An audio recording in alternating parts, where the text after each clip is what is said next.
Good morning, everyone. Uh, Usually, my talk is interactive. Probably with this website, I'm not sure. We will not be able to interact with each other. But still, I'll try to make it as live as possible. This is my team. We have 13 physiotherapists with us and surgeons team. Today, I'm going to speak about spine anatomy and X-ray, MRI reading, panel assessment.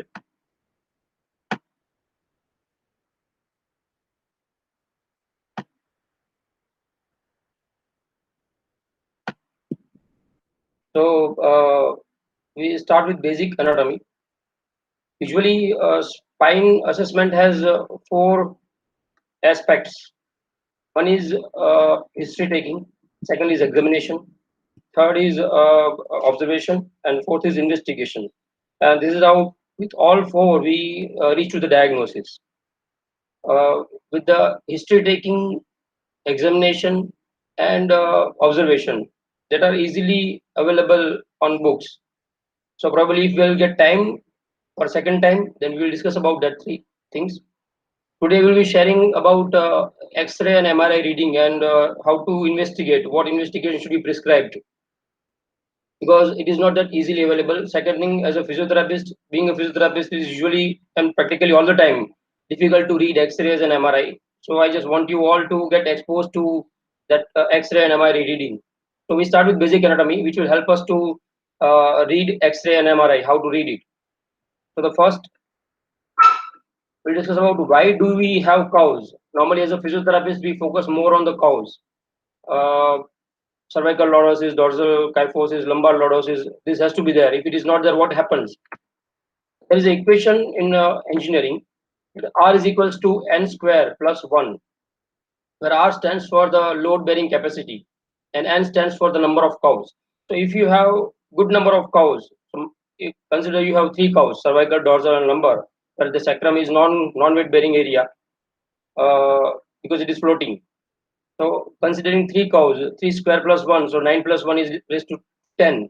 So your load bearing capacity will be 10 times more than the flat spine. So that is how the cows are beneficial to us, and that is why as a physiotherapist we try to focus more on maintaining the good cows. Second thing about the MRI, when you read the MRI, this is the axial cut of the vertebra and how you see on MRI. So this is the front part, which is vertebral body. This second to the vertebral body is pedicle. Third one is transverse processes, and this is lamina, and this is spinous process. So usually there is always difficult, to differentiate between the pedicle and lamina. So remember that after the body, the pedicle comes, and after the pedicle, the lamina comes. So first is the pedicle, and the second is the lamina. So on MRI, you will see the cut like this, axial cut like this, and this is a main central canal of the spinal column. This is a sagittal view of the vertebra, where you can see the vertebral body. Now this is pedicle because it comes first. Second is superior articular surface. From lateral view, this is the superior articular surface, and this is the inferior articular surface. The imaginary line between this superior and inferior articular surface is called as pars interarticularis. So this is pars interarticularis. So normally what happens? This is the inferior articular surface, and this is the superior articular surface. They unite with each other from this joint, which is facet joint. So this is how the foramina, lateral foramina is formed between two vertebrae. And the blue one is a transverse process, and the one going down is a spinous process. So this was the lumbar vertebra, and now this is the cervical vertebra. Cervical vertebra looks like this on MRI. In on axial cut, it looks like this. So this is the vertebral body in the front. On the side, you can see this two tubercle. It's called as uncinate process, which forms oncovertebral joint, and which can be cause of the lateral canal stenosis because of the OA over here, osteoarthritis over here. It can reduce the canal diameter, foraminal diameter, and that can compress the nerve root, and that can have radiculopathy. This is the foraminal transverse where the vertebral artery goes up. to the brain. Behind the vertebral artery, this is a tunnel. This is called as from here the nerve root passes. This is anterior tubercle and this is a posterior tubercle. We do not see the transverse process here, but the transverse process is divided in two parts: anterior tubercle and posterior tubercle. Between that, the nerve root transmits. Now, this is facet joint again on the lateral view, rather on the posterior side. This is lamina. These are the pedicle of the cervical spine, very short and small pedicle, and these are the spinous process. Cervical vertebra, usually the spinous process are bifid. Now this is the lateral view of the cervical spine where you can see the facet joints like this. Okay, these are the pedicle here, anterior tubercle, posterior tubercle. This is foramina transversarium, and here is the spinous process. The only thing to look over here is, in cervical spine, the foramina from where the nerve root exits out is oblique, like this. So to see the foramina directly on X-ray, it is usually not possible, or probably we can say very difficult to see on X-rays. So what we go for is oblique X-rays to see the foramina of cervical spine. Now here, this is the AP view of the vertebral body and vertebral column, cervical column. This is C2 dense. Remember this area. This is C1, C2 area where the facet look like this. This is C1 facet and this is C2 facet. Superior articular surface, and this is inferior articular surface of the C1. So this is how the C1 C2 facet joint is made, and this is the direction of the C1 C2 facet. So when the AP X-ray is done, usually our teeth is can be seen in the front of C1 C2. So normally to go for the X-ray to see the C1 C2, we have to have open mouth view. So open the mouth and you take X-ray, then you can see the C1 C2 area. And these are the uncentered process, as I said in the before the slide. This is uncentered process which is connecting with the above vertebra, and it is making a uncovertebral joint.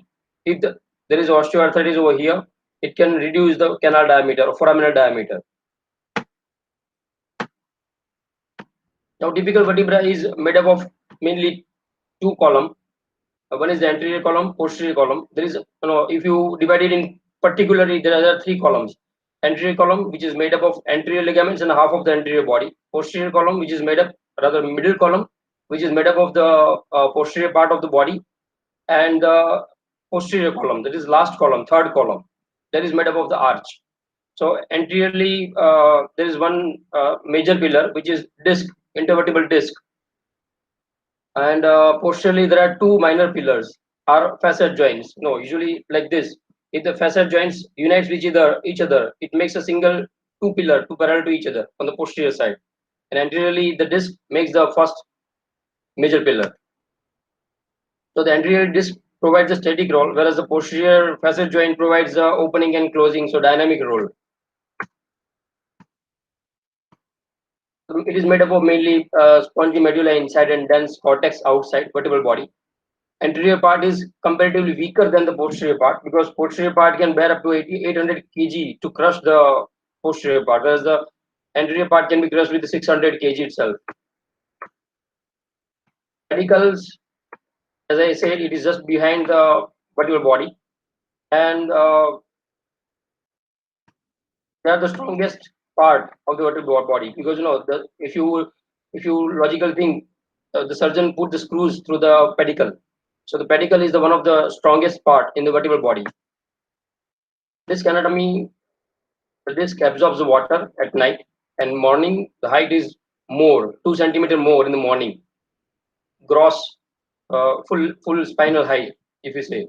So evening, when you measure your height before sleep and you measure your height in the morning, you'll have a 2 centimeter of difference just because it disc absorbs the water, so it inflates, it dilates, and it increases your height.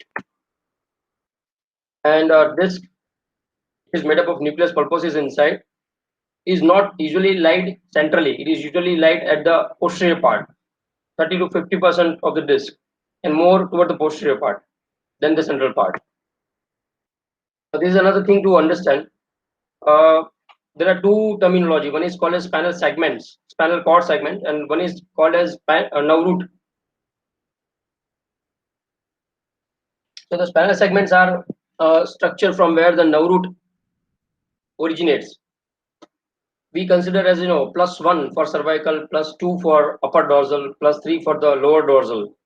D D12 at D12 all the lumbar segments are over, and at L1 all the sacral segments are over, and L1 L2 the cord is over. Then there are only chordae equina running down. So they are the spinal segments. Whereas the nerve root which is going out of it is has a different countdown. If you count C0 C1, that is occiput, and C1, the C1 nerve root exits out of C0 C1. So like that, C1 C2, the C2 exits out, C2 C3, the C3 exits out, C3 C4, C4 exits out. Same way, C5 C6 C6 C7, C7 exits out.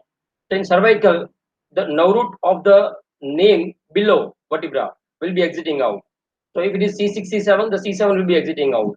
C7, T1, C8 will be exiting out. Now the sequence will be changing. So in between T1 and T2, the T1 will be exiting out. Whereas T2, T3, T2 will be exiting out. So like that, cervical having a nerve root exiting out will be named according to the below vertebra.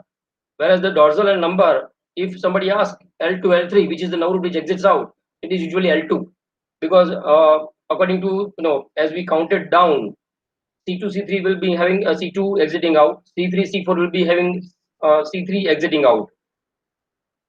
So this is how the nerve roots are counted, and spinal segments are different, and spinal nerve roots are different.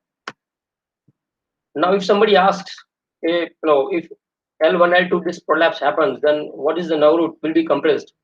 So if again in that there are two nerve roots, one is going exiting out and the one which is traversing down. So L1, L2, the L1 nerve root will be exiting out, whereas L2, L3, L4, L5 will be traversing down.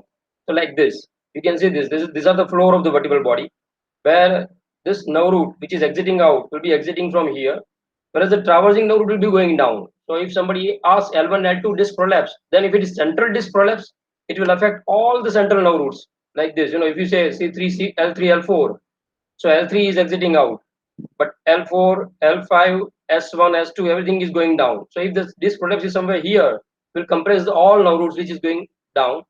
And if the disc prolapse is on the lateral side, it will compress the only one nerve root which is going out.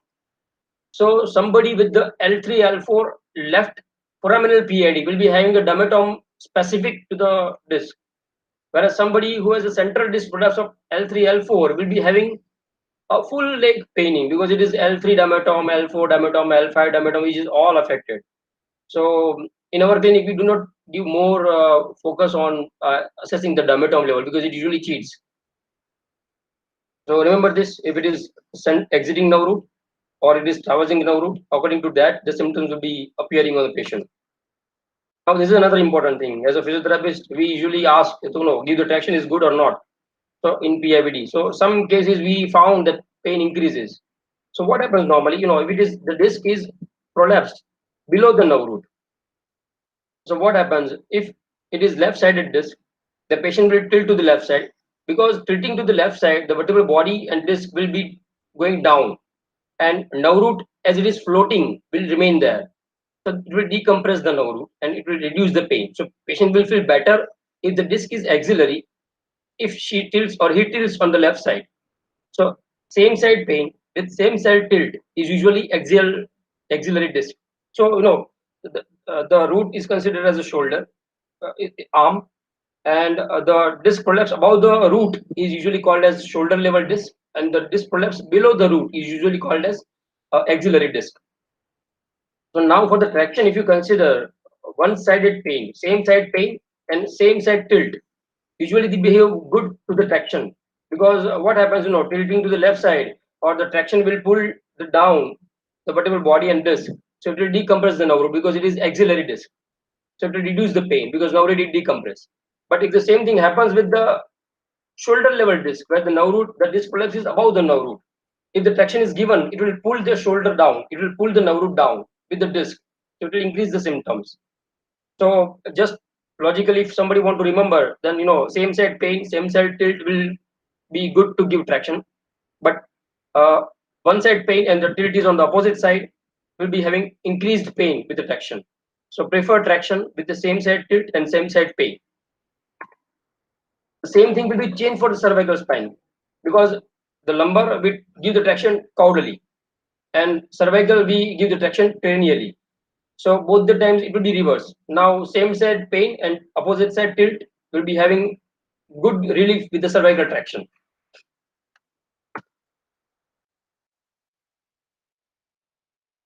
Uh, Ligaments of the spine, anterior longitudinal ligament, which is from top to bottom, it is continuous ligament, which is anterior to the vertebral body, which can be seen on MRI. PLL, posterior longitudinal ligament, which lies just posterior to the vertebral body and anterior to the canal. So this is the posterior longitudinal ligament. OPLL means ossified posterior longitudinal ligament. This ligament get ossified and it restricts the canal, reduces the canal diameter. HPL means hypertrophied ligament, posterior longitudinal ligament. So it again reduces the canal diameter. So this can produce central canal stenosis. Now, ossified ligamentum flavum is again, this is ligamentum flavum, which is on the posterior side, which connects from lamina to lamina. It connects from lamina to lamina, so it is non-continuous ligament. Whereas ALL and PLL are continuous ligament. This is the ligamentum flavum, which is non-continuous ligament. Hypertrophy of this ligament reduces the canal diameter. I put the image upside down because on MRI the images look like this. So you can see this V-shaped structure is ligamentum flavum, which is very thick, and the ossification of this ligamentum flavum can reduce the canal diameter. This is the claudication of the leg. Also called as a yellow ligament. Now, while you can see this movement, while flexion, the canal diameter opens up. You can see this, the foraminal diameter. While bending forward, intervertebral foramina opens up, whereas bending backward, that is extension, will reduce the foraminal diameter. So certainly somebody has a lateral canal stenosis or central canal stenosis will be having symptoms aggravated with extension exercises. Then preferred is to have flexion exercises. Again, I do not say complete flexion exercises. We should not increase the pain, because going for knee to chest and going for high crunches will certainly increase the pain or maybe facet joint functioning. So just go for the gentle flexion exercises, which can reduce the claudication and increase the elasticity of the posterior structures.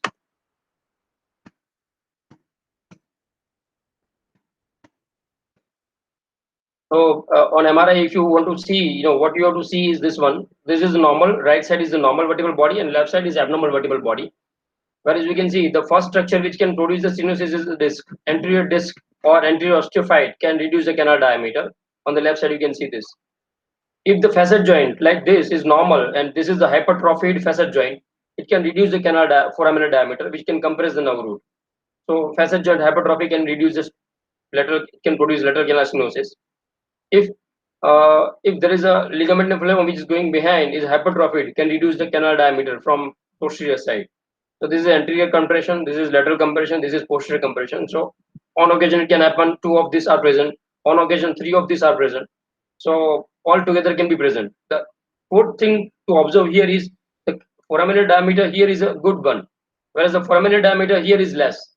So this is called as a constitutional narrow canal. By birth, somebody has a canal which is less, or rather you can say the foramina or pedicle which is short will reduce the lateral diameter as well as the epilateral both diameter. So this is constitutional narrow canal, which is considered as a cause for the stenosis. Normally, when we bend forward, flexion this lead to the nucleus pulposus goes behind, going for extension will push the nucleus pulposus forward. So usually we say for disc prolapse, we should teach extension exercises which should push the disc anterior. But now, if you think this is the image from Kapanji, where the normal disc behave differently and abnormal disc behaves differently. Normal disc, when you bend forward, nucleus pulposus goes back, whereas in abnormal disc, if you go backward, if you do the extension, the bulge which is outside will be converted in extrusion, which will be broken from behind, like this. If this is a cyst, if this is a disc, it will be broken and it will go for protrusion to extrusion, extrusion to sequestration. So which may increase the peripheralization symptoms. So for disc prolapse, I'll suggest if somebody has only bulge, one can go for extension exercises. But somebody has protrusion, extrusion, or sequestration, would be better to go for flexion exercises. And again, not aggressive flexion exercises, just stimulating it, the abdominal muscles. Again, this is a book, Greaves Modern Manual Therapy, which has a chapter 15, 55, McKinsey method, which has mentioned this centralization can be thought of a reversal of this process. It will only occur when the annular wall is still competent. So centralization occurs only if the annular wall is competent. If it is not intact, which is the can convert in, as I said, it can convert in extrusion, it can convert in sequestration also. So it is a reference from McKinsey's book. So we usually prefer McKinsey phenomena. That's why it was just too good to clear what to do, what not to do. So this was all about the anatomy of basic of spine. Now we'll be going for basic normal radiology, how to read a normal X-ray or a normal MRI. I would like to show you first, how the MRI is done.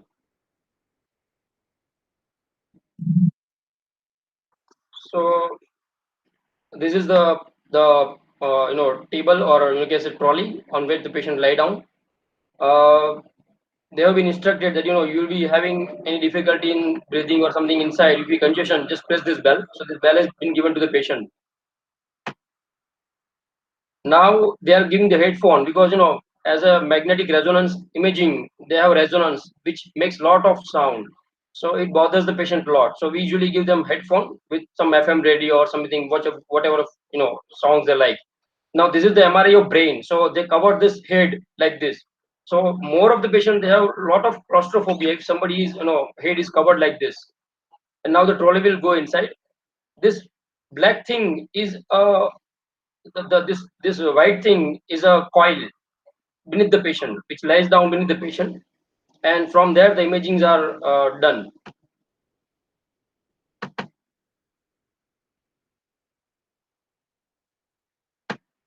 So as I said, spinal assessment has four parts. One is the observation, history, examination, and investigation, which we are going to talk only about this fourth one. Three of these are not easy, but it is really important, as good as this fourth one. But as a physiotherapist, we are not exposed to X-ray and MRI reading, so that's why my target was to start with the X-ray MRI first, and observation, history, and examination will be covered on next time. So before starting the radiology, the most important thing is clinico-radiological correlation. So whatever we see on MRI, it is not necessary it is the diagnosis. So MRI is not the diagnosis; it is just a clue to complete the diagnosis. Somebody sees the L4, L5 disc prolapse, and if the patient complains on the pain of only on a hip, then there is no dermatomal match. So one should always consider the clinical examination, that is history, observation, and examination should always match with the radiological correlation. So this is called as a CRC, clinical and radiological correlation.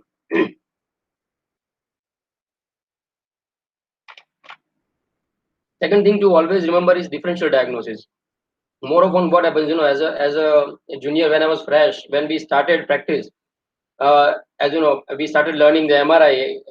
When we see the patient entering the cabin, immediately from the posture, we just say that this is a PID, and the MRI rule out the Cox spine or something different. So not necessarily all the time whatever we think should be diagnosis. On occasion, you should always keep a differential diagnosis ready. That it may be this differential diagnosis. So that should be the next target or next treatment plan if they do not get the relief from the first 10 days of treatment. Now we start with the radiology, normal X-ray and normal MRI. So it is like when we see this image, it look like somebody is wearing there is somebody is in a meditation and these are screaming in their ear. But now we see, if we see properly, it is JBL speakers ad. It look like a speaker, but now because you have seen, you feel it like a speaker. But without, if you not seen before, then somebody will consider that somebody is meditating and somebody is shouting on their head, on their ear. But this is a common image. Everybody knows that these are the two faces, and there is a flower vase in between. So what I just wanted to convey through these two images are whatever your brain knows, your eyes will see. If you have not seen MRI ever, then your eyes, so your brain will not be able to recognize what is it actually. So whatever I'll be teaching today will not make you completely throw off the X-ray and MRI, but will give you some idea. Whenever you will see the MRI, you will be able to judge whether it is normal or not. So this is the ABCD of X-ray. We start with the X-ray first. My choice of investigation is always X-ray because more often it is cheaper. It is cheaper. The second thing is uh, more of like bony pathologies can be seen very nicely on X-rays, whereas the MRI can show only the disc pathology or nerve root or cord pathology. So A, B, C, D. The alignment is the first word to understand. A for alignment, where we draw the four lines. One is the anterior longitudinal line ALL. The second is the posterior longitudinal line PLL. The third is the facetal line, and the fourth is the spinous process line. So these all lines should be aligned properly in line. This vertebra should be in same line. So there is alignment.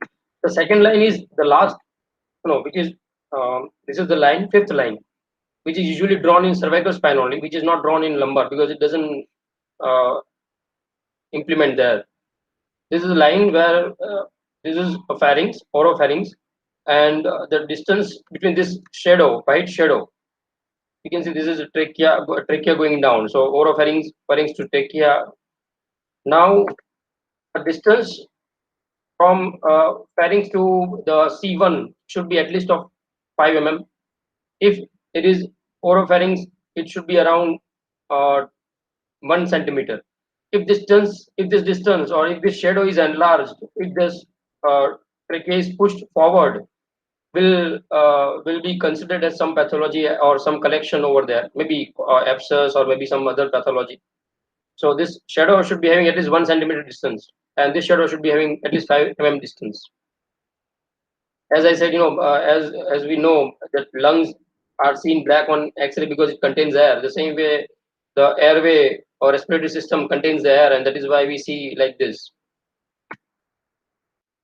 So this is alignment. The second is the bone quality. So this is normal bone quality. Bone quality can be learned by experience. By looking more and more images of X-ray, we can know this is normal bone quality. C for cartilage, which includes disc, which includes the cartilage includes anterior longitudinal ligament, PLL.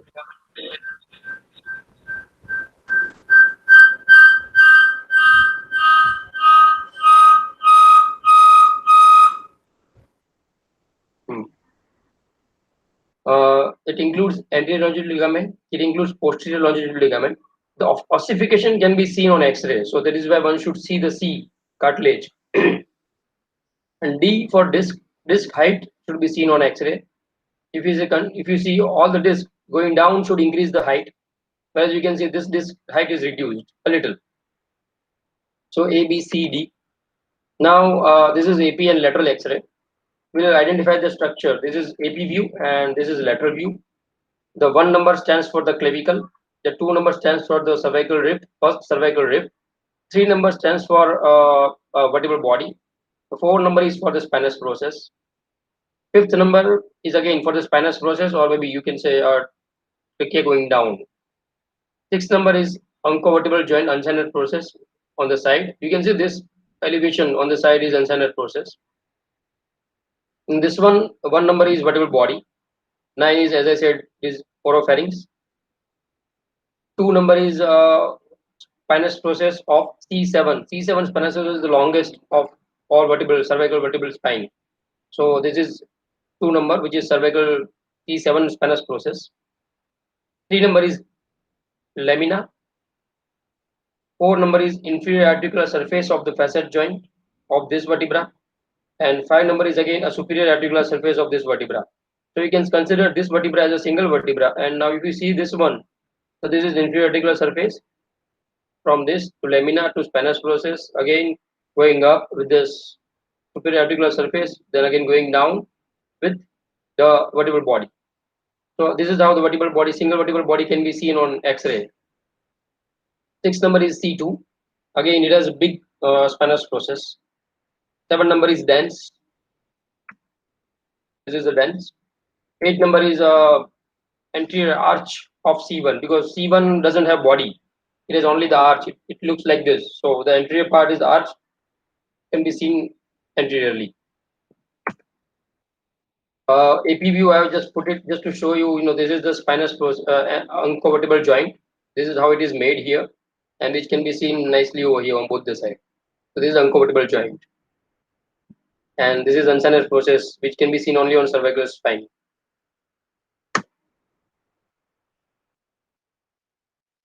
As I said, this is anterior tubercle anteriorly, and this is the posterior tubercle where the nerve root goes out from here. Now this is oblique view. As I said, that the foramina on the cervical spine are little oblique, so one should be having oblique view to look at the foramina. So here is oblique view where you can see these are the foramina. 3 number is the foramina, 1, 2, 3, and 4. So these 4 are the foramina. But this one is the pedicle. Pedicle can be seen like this on oblique X-ray. These are the pedicle. Mainly, it is used to see the oblique X-rays are used to see the foramina. And this is how the oblique X-rays are done of cervical spine. The patient is made to stand on the oblique side with the X-ray. This is the receiving plate, and this is the emitting area. From this, the X-rays are emitted. This is upper cervical spine. As I said, C1, C2, open mouth view, where you can see this is dent. This is a facet joint, C1, C2 facet joint, like this on both the sides. So C1, C2 open mouth view, where you can see the facet joints on both the sides. This is foramina transversarium, where the vertebral artery goes up on both the sides. Inferior articular surface of C1 and a superior articular surface of C2. So this is open mouth view. Somebody who comes with the only one complaint with the cervical rotation restricted, they have only one complaint that they cannot rotate the cervical spine truly and it is painful. Only cervical spine rotation, not the flexion, extension, anything else. Except the rotation is not possible. They will be like stiff neck. So that they are the indication of the cervical C1, C2 open mouth view. One should go for that. Normal lumbar spine X-rays looks like this, where one can see the spinous process is aligned with each other on a single line, where this oblique part, these are the facet joint. You can see this one. These are the facet joint. This is another facet joint, both the sides. It looks like an owl. You can see these two are eyes. Pedicles are eyes. One here and one here. You can see these are two are eyes, both the sides. This one is the eye and this one is the eye.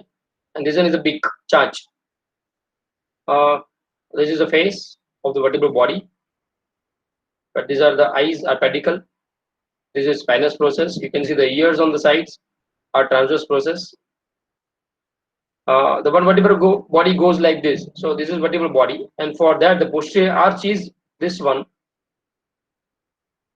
going down to here to here. This all area is of the same vertebral body. The vertebral body lies above and the arch lies below like this. Okay, and this is facet joint.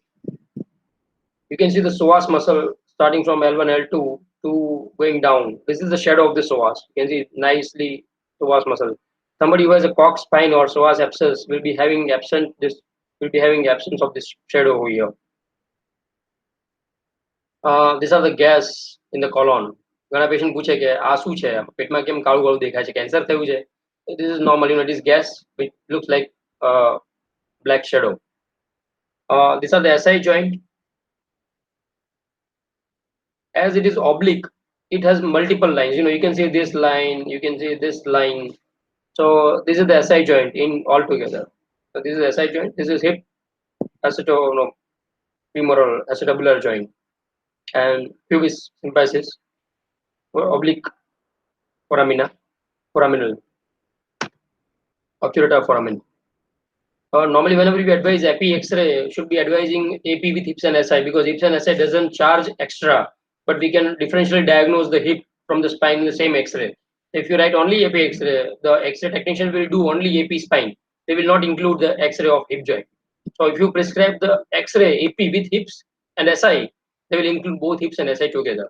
So you will be having same patient will be having a benefit of cost. Now, this is the X-ray and this is the MRI image. I'm going to show you what this is L2 vertebral body. This is L3 vertebral body. L2 has an inferior articular surface here, and L3 has a superior articular surface over here. So when we take a axial cut of this image over here, so it will show like the anterior part is the part of the same vertebral body. So if somebody asks that if the anterior, this is a part which is of a below vertebral body. So if the image is taken consider this image has been taken from here. So this one is L4 disc, and the anterior part is made up of L5. So you can see this is the L5 articular process, and this is L4 articular process, and this is the lamina of L4 above vertebra, and this is the nerve root which is exiting out. You can see this one is the nerve root, black one. This is L4 nerve root which is exiting out, and lateral foramina over here, and this is canal where you can see this is a facet joint. We'll show you in detail next slides. This is again lateral X-ray with dynamic movement, X-ray flexion extension. Usually what we do, we teach exercise according to X-rays. So somebody has a flexion extension X-ray available. One can really see the X-ray whether the instability occurs on extension or on flexion. So according to that also one can teach exercises. This is how the X-rays are taken, flexion extension X-rays are taken. So it is quite painful because somebody has to stand for a long time on extension movement. So it is usually painful. So before advising dynamic X-ray, one should see whether the patient is comfortable to go for X-ray or not. MRI has 3 cuts. Now we go for MRI. X-ray is over. So MRI has 3 cuts. One is the coronal cut. The second is the sagittal cut, and this is the axial cut. So sagittal cut is this one. Coronal cut is this one, and axial cut, the last one, is this one.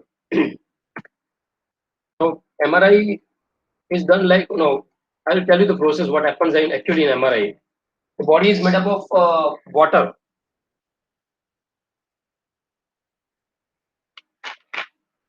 The water contains H2O, so hydrogen and oxygen. Hydrogen has 1 electron. As you remember the chart, H1, He2, Le3, Be4, Be5, C6. Carbon has 6 electrons.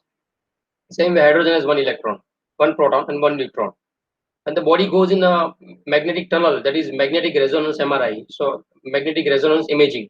So the body goes in a tunnel. So the electrons will be attracted toward the positive pole of the magnet. The full round tunnel is magnet. The full round tunnel is magnet. The body goes in a magnetic tunnel. The electrons are attracted towards the positive pole, and the protons are attracted towards the negative pole. Now the resonance is passed. So there is a sound. And once you attend the MRI center, you can see a really big noise. And that stimulates the electron, which passes from one orbit to another orbit. So electron gets activated and H becomes H plus. So electron goes on a next orbit. It releases the energy. It emits the energy, which is absorbed in the coil, which is beneath the patient, and that is called as T1W. That is time one weighted image. Okay, so this is T1W, time one weighted image, and where the electron settles down again. So that is T2W, time two weighted image. The fat suppressed image is again made up from a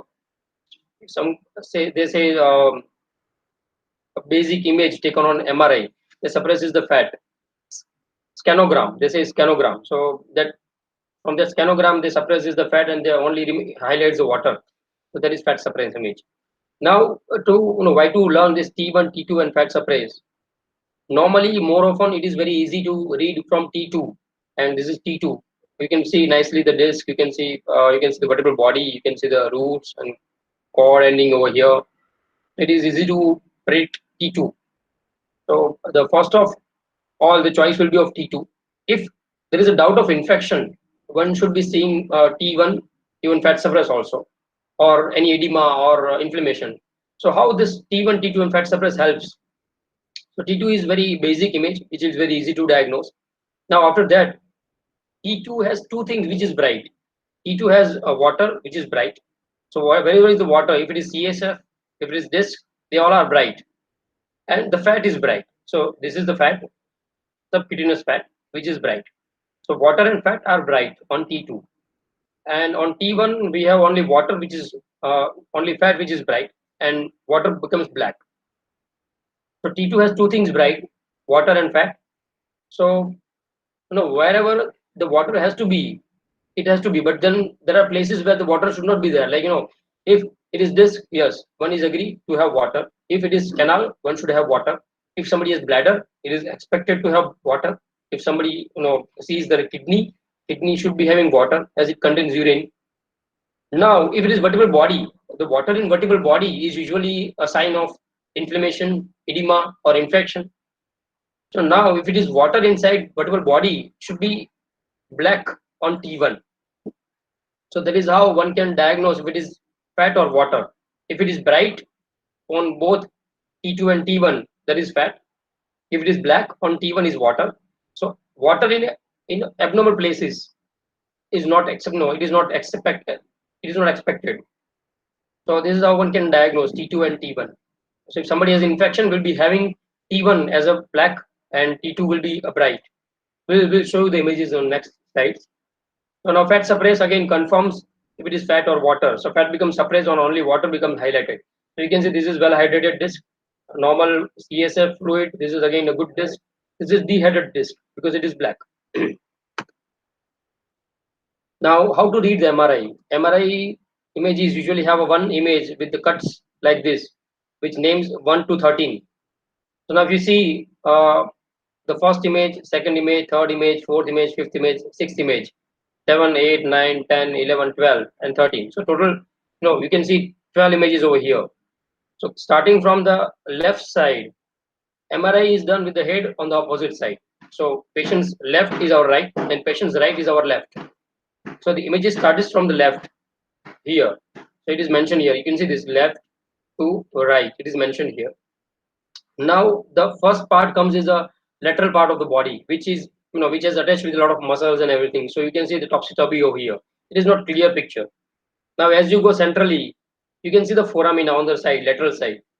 This was very lateral. This was a lateral image which shows the foramina. These are the foramina, where you can see the small black dots are nerve roots. These are the nerve roots. These are the nerve roots. Now going again medially, furthermore, will show a cord in a central canal with roots going down. Again going further laterally, these are the foramina, which is big with the nerve roots inside. Again on the right side going and far lateral. So from far lateral to lateral, lateral to medial, medial to again lateral, lateral to again far lateral. So the MRI images are taken like this. Somebody has a scoliosis, will be having a real bad MRI. Will be very difficult to look at the MRI images and diagnose what it is, or maybe degenerative scoliosis, or any kind of scoliosis. Uh, this is full length screening. So when we advise MRI, we usually advise a full length screening. So if it is required, because somebody has a whole body or whole spine pain, can be seen nicely on this. Now you can see this one is arch of aorta. You can see this is arch of aorta going down. This is aorta, descending aorta, subclavian artery. These are the vertebral artery going up. You can see this nicely. And pons, or rather you can cerebellum, pons, medulla going down to become a cord. Now this is the cord. Now you can see again, you can see the cord nicely over here, but you cannot see the cord here because it is on lateral image. Or maybe the patient has some tilt of neck. So it doesn't it show the cord here, it doesn't show the cord here, it doesn't show the cord here, but it shows the cord here. So actually you have to combine all the images together and make it a 3D, and then you can see it properly.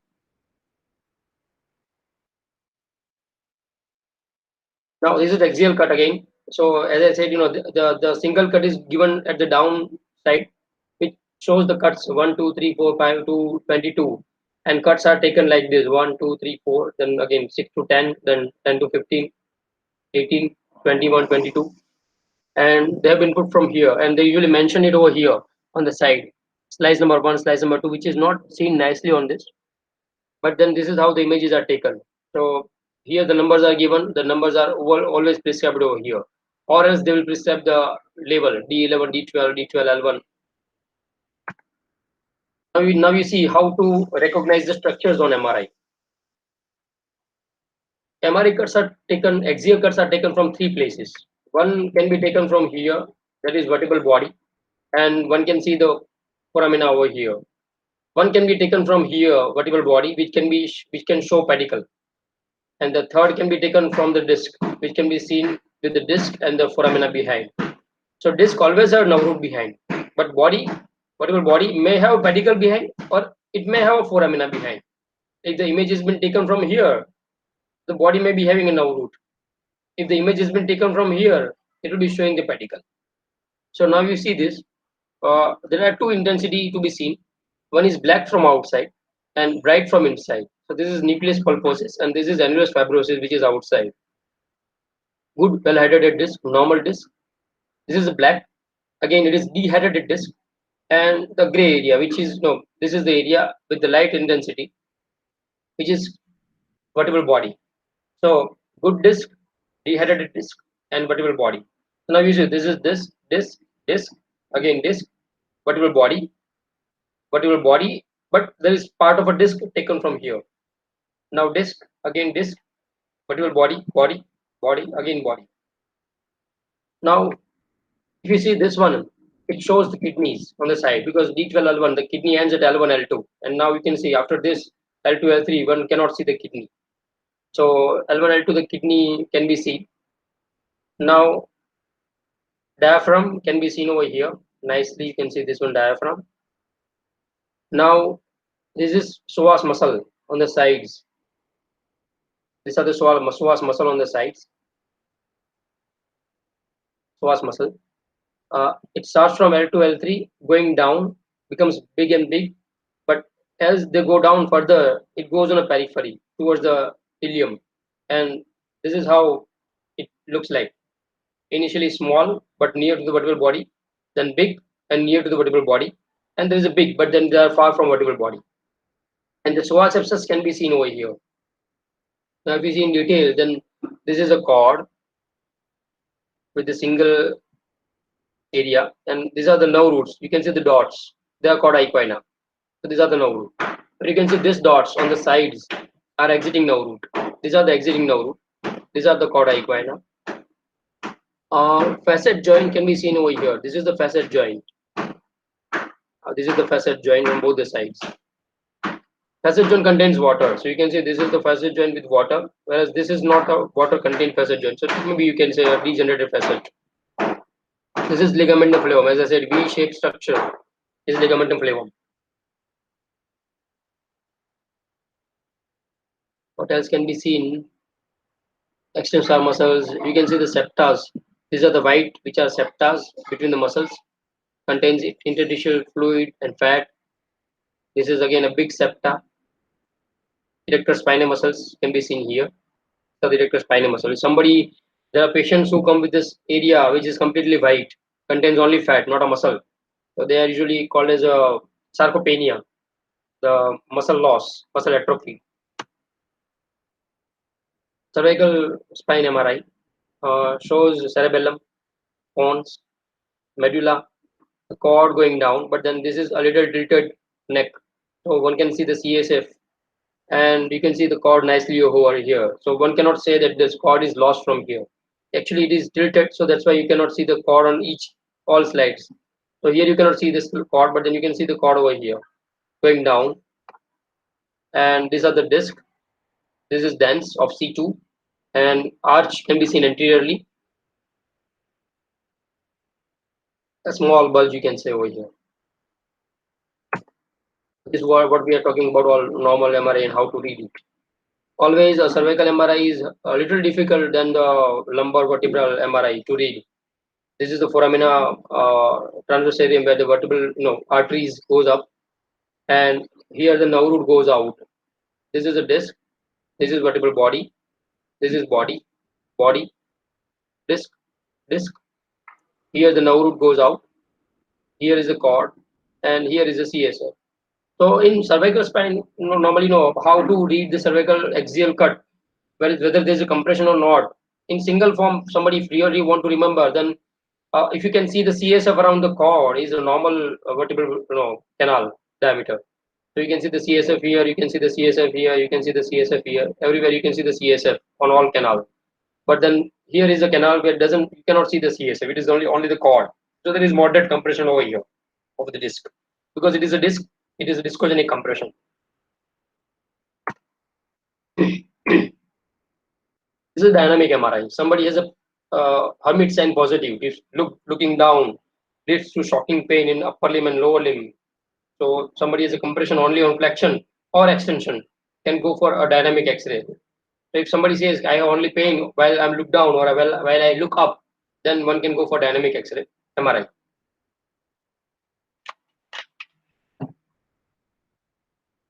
You can see the compression over here at C3, C4.